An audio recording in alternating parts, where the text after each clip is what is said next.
Hi again, everybody. It's Kevin Knesset coming to you live from the newsroom of The Observer and TheObserver.com on this, the 18th day of February in the year 2025. Sure hope you're enjoying your Tuesdays, no matter where it is you are in the country. Here in the Northeast, 26 degrees. It's bone chilling here. Wow, has it been cold over the last couple of days. But, it's kind of interesting. I don't know how many of you have iPhones who are out there, but if you are out there and you have looked at your iPhone and the weather forecast and you clicked on Thursday, starting as early as maybe I would say maybe Wednesday or Thursday of last week, the forecast for Thursday changed 4 times ridiculously. When it first got announced, I was talking to Alyssa Facito about this, and she told me about it. She said, take a look at the weather forecast, and it was calling for like 18 to 24 inches of snow on Thursday this week. And then it wasn't even the next day, it was the same day. It was down to 1 to 3 inches, and then down to 0, then back up to 18 inches, and now it's back to 0. And if you look at NJ.com has a forecast that says there are two major forecasters, AccuWeather and the National Weather Service. One says maybe 6 inches and the other says nothing. I mean, it's been all over the place. So I'll tell you what, despite the cold, we have kind of been lucky, haven't we? That we haven't had too much snow to deal with over the last couple of years. 2021, I think, was the last major big snow we had. But anyway, the change in these forecasts was ridiculous last week, and I was just watching it and thinking, what the hell is going on here with this? But that's the way it goes with weather forecasts. It's a great job to have, I guess, because you can just say whatever you want, and it doesn't matter if it's true. People are going to believe you, and it doesn't really make a difference in the long run because what they tell you is not what happens ever. Anyway, I want to thank each and every one of you for joining me today, and I want to welcome in 2 people who I know for sure are watching us. The first is my friend Kim Ventoso. Kimmy, good to see you. Hope everything is well. Good afternoon to you. And Eileen Matthew is also watching us. Eileen, where are you? Are you still living in town, or did you move away? I don't know the answer to that. And I should, but I don't. Now, as you do each and every Tuesday, you welcome me into your home so that I can bring you this week's news. But before I do that, I want to remind you one time again about what's happening over at the Spanish Pavilion. Mike Fernandez's place, he's got a 15% discount being offered right now, 15% off your food order. It doesn't include the drinks, but the food order, it's great if you're from West Hudson. So if you're from Kearny, Harrison, or East Newark, head on over to the Spanish Pavilion at 31 Harrison Avenue and take advantage of this special. Get 15% off of your food order. When you go, make sure you let the waiter know that you heard about this from The Observer so that they can keep track of that. And, of course, if you don't feel like going over there, you can certainly give them a call at 973-485-7750, 973-485-7750, or you can order online at SpanishPavilion.com. So that's Mike Fernandez's place over in Harrison. Got a couple of others who are watching us from the other side of the office. Lisa is over there. Mayor Dan Pronti, the mayor of North Arlington, is here with us today. Good afternoon, Mayor. Belated happy birthday to you. His mayor's birthday was Sunday, so we wish him a belated happy birthday on the air. And, of course, my friend Kenny Evans is here as well. Kenny, good to see you as well, and to anybody who may be lurking in the background, we wish you a great day as well. So there's a couple of things I want to get to today. We haven't talked about this situation in a few weeks, and I just wanted to give you all an update about what's going on with the Juan Barroso situation.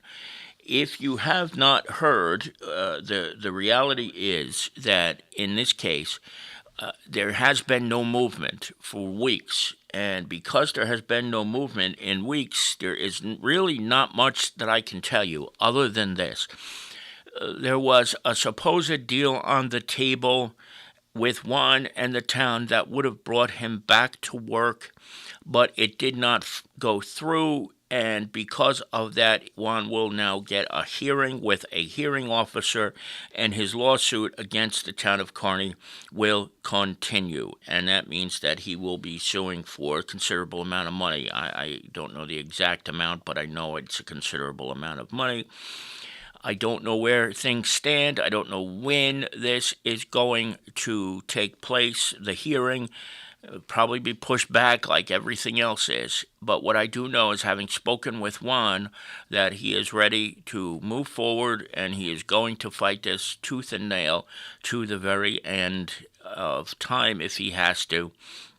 And that includes in both the hearing and also when and if he goes continue, because the suit has already begun, but as the suit moves forward, I think most of you know a lot of this stuff takes a considerable amount of time, so who knows when we'll actually get any movement on this, but Juan is doing okay to the point where there's no immediate rush for him to get back to work. He is working, and he is doing all right in this other job that he's working, so we will keep you posted if we hear anything more.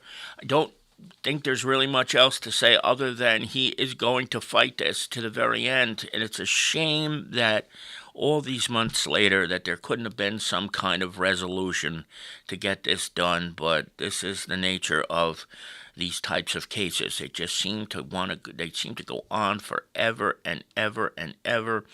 And of course, when you have lawyers who are paid per case, per diem, that's what you're going to get, and that's what we have here. So we'll keep you updated if we hear anything else in the coming days about what's going on with Juan's case. This is this week's front page, and you know something? When I was in 7th and 8th grade, and maybe when many of you were in the 7th and 8th grade, especially I want to go back to my own high school experience at St. Peter's Prep. The concept always was you have to go to college. If you don't go to college, you're not going to be able to do anything with your life. You're not going to be able to make any money. You're not going to be able to succeed. And that has changed so dramatically over the last 30 or so years that a lot of kids who are not going to college are coming out of trade schools and getting out of high school and are making more money than people who go to college are making. And that comes after spending tens of thousands of dollars on exorbitant tuitions. And so I'm just going to give you an example here. This story came to us from Belleville. Belleville High School, there's an organization that goes around to different schools, and they talk about trades and things of that nature that kids can take part in once they finish their high school careers. And in this particular case, these people, the kids who take part in this welding program, when they finish their training, which is not that long, by the way, can make anywhere between $85,000 and $95,000 just to start off their careers. Now, just think about that. That is pretty solid for kids who are just finishing high school and who may be 18 or 19 years of age. Now, this is not me sitting here saying I think everybody should not go to college, because that's not the case, because there are plenty of tracks that are made just for that. But the bottom line is, in years past, if you didn't go, it was almost like a shameful thing. You know, like I would have felt it if I didn't go, I think, to a four-year college. But the bottom line is, if you look at what's happening in Belleville, and look at the Kearney school system, for example, over at Kearney High School, all the different things that are available to kids who go to Kearney High School, whether it's the broadcasting, the Culinary Institute, all the different offerings, the auto shop. There are so many things that kids can do in this world now. And I guess maybe they just weren't available back in the 1980s and the 1990s and even before that. Or if they were, they just weren't. They didn't have any prestige, and people were sort of hesitant to take those tracks. Not the case anymore. Not even close anymore. And I think that's a good thing for the people who don't necessarily have minds for college or for that type of learning or that path in a career. So take a look at this story on page one out of Belleville and Belleville High School. It was really, to me, was very, very fascinating what this program is all about, and I think we'll see more and more of this as time goes on. And then on the bottom of the front page, in this week's edition, Sophia Levchak is the Director of Federal Programs in the Kearney School System. And she came to us with a piece that she offered in a speech. We turned it into a story this week because 21 teachers in Kearney have received their ESL certification. And when you consider how many people in the town of Kearney, young people, do not speak the English language, this is a tremendous accomplishment. It's a program that's connected to Fairleigh Dickinson University, and it's a great source of pride for the Kearney School District. We're very happy for them. We're very happy for the teachers in the first cohort who received their certifications and who will now be able to do so much more with this program inside Kearney schools. And we want to thank Sophia, of course, for bringing this to our attention. Check that out on the front page of this week's edition of The Observer. So there it is right there on page one. The Nutley Hall of Fame is looking for nominees. It's mostly athletics, but if you are in Nutley or if you are from Nutley and you know somebody who is worthy, the nomination process is well underway, so please take care of that. And sticking in Nutley, we've talked about the Kearney Hometown Hero Banner Program in North Arlington and Lyndhurst. There's also a program in Nutley, and the applications just happen to be open, and they are until the end of this month. So if you have a veteran in your family, or if you are that veteran, make sure you get your application for your banner in by the 28th of February. They are well underway with that right now. Jason Bernstein has 3 sports stories, including this first, the best finish ever for the North Arlington Lyndhurst girls wrestling program, where they finished in second place. And this was interesting because Melanie Ryan told me about this a couple of days ago, about the Kearney boys swimming team and how well they did. And lo and behold, Jason Bernstein did a story on them. An undefeated season for the Kearney High School boys swimming team. Congratulations to them.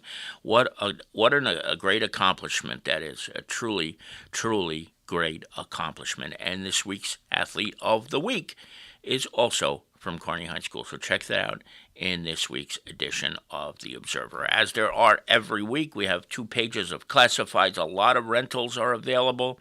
And, of course, if you're looking for a job or situations or things that are being offered, you can find them on pages 12 and 13 in this week's edition of the newspaper. And that's it for this week's edition of The Observer Live. I got to take a look on the chat room. I haven't had a chance to say hi to everybody, but as I do now, I see Manny Ventoso is here, Carol Manley is here, Jesus Uribe is watching, and so is Carmen de Jesus. Carmen, Jesus, Carol, and Manny, good afternoon to the 4 of you as well, and to anybody else who is watching in the background. All right, that's going to do it. We will see you back here 1 week from today, or if anything happens to break in between, we will certainly join you live for that. From the newsroom of The Observer and TheObserver.com, Kevin Canessa signing off for now, and we hope to see you back here again very, very soon. Enjoy the rest of your Tuesdays, everybody. We'll see you later. Bye-bye.